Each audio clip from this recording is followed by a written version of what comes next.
Alors on s'est frayé un passage avec Bastien sur le stand Daiwa, il y a beaucoup de monde et je suis en compagnie de Guillaume. Salut Guillaume. Bonjour. Alors comment ça va chez Daiwa?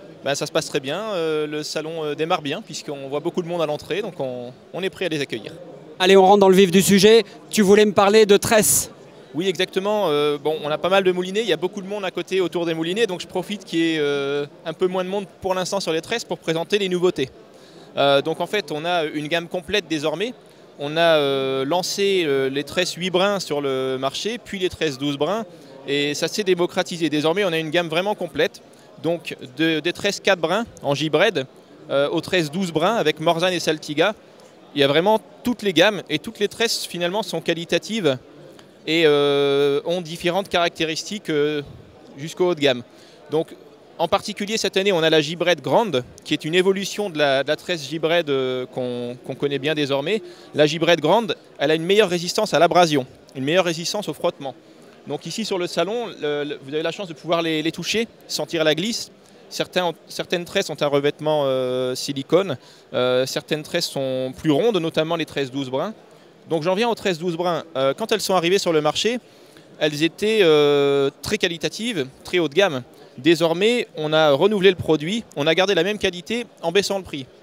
Voilà, donc cette année, les Morzane EX et Saltiga EX en 12 brins sont plus accessibles tout en gardant les performances de résistance, rapport diamètre-résistance exceptionnel.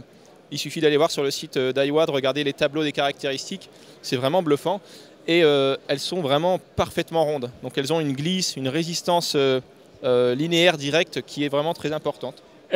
Juste comme ça, pour donner quelques petits conseils, pour un pêcheur néophyte qui veut s'équiper pour une pêche en mer légère, on va dire, quel conditionnement tu conseilles? Moi, on me demande tout le temps, c'est 150, 300, qu'est-ce qu'il faut prendre? Ça dépend du moulinet, en fait. J'ai envie de dire, pour une pêche légère, où on sait qu'on n'aura pas besoin de 300 mètres de fil, 150 mètres, 135 mètres, ça suffit. Dans ce cas-là, il suffit de prendre une bobine shallow, donc une bobine assez large, et de remplir directement des 135 ou 150 mètres de fil.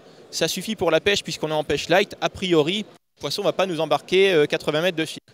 Maintenant, si on a une bobine très creuse, on peut très bien mettre un bas de ligne, un fond de bobine en nylon, premier prix, peu importe, et compléter avec 135 mètres. Maintenant, si on ne veut pas s'embêter, comme les tresses sont de plus en plus accessibles, on peut prendre 300 mètres, et puis en fin de saison, on vide et on remplit dans l'autre sens pour utiliser le fond de bobine qui est donc neuf. C'est une solution également. Ok, une idée de tarif, tu disais que c'était accessible, une 12 brins aujourd'hui, parce que c'est vrai que le pêcheur un peu spécialiste va s'orienter vers une 12 brins, ça coûte quoi? Disons que les tresses, ça commence, on va dire, en 4 brins autour de 12-13 euros. Et ça monte en 12 brins, j'ai plus les prix en tête, donc je vais pas dire une bêtise. Il faut aller voir sur le site internet. Mais en tout cas, les prix ont baissé de plus de 20%. Ok, super. Bon, le salon, ça se passe bien. Les gens sont curieux de toutes ces nouveautés. En moulinet, t'as quoi?